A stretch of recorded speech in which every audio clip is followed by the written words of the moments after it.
Today we're going to show you what it's like to drive the Hellcat Challenger. Now, one of the coolest features on this vehicle is the air intake. Notice that the inner light here has a hole passed through to feed the engine more air.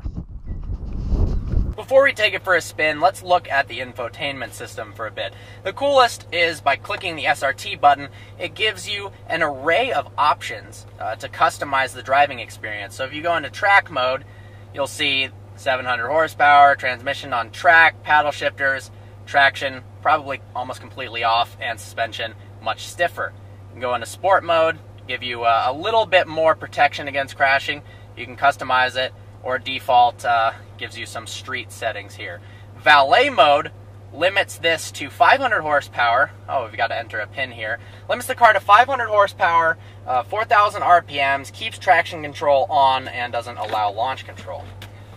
One of the first things you notice is how easy the Hellcat Challenger is to drive. If you give it just small throttle inputs, it's no different than a base Challenger.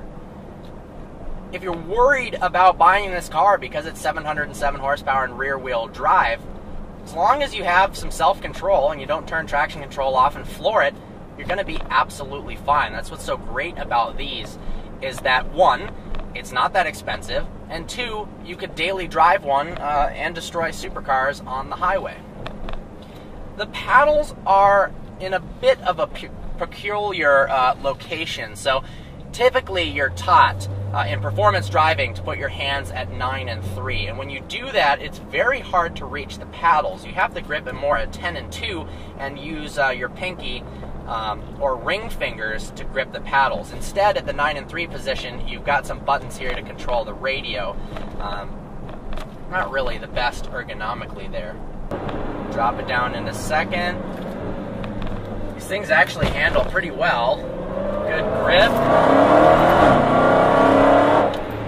And of course, in the straights, absolutely nuts.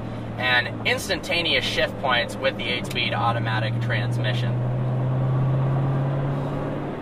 Yes, this car is heavy, but it's by no means a slouch in a straight line or around a turn either. Just flick it through, downshift, throw it in a second.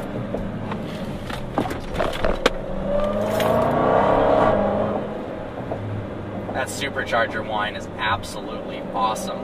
So I'll stop talking for a minute and let the Hellcat speak for itself.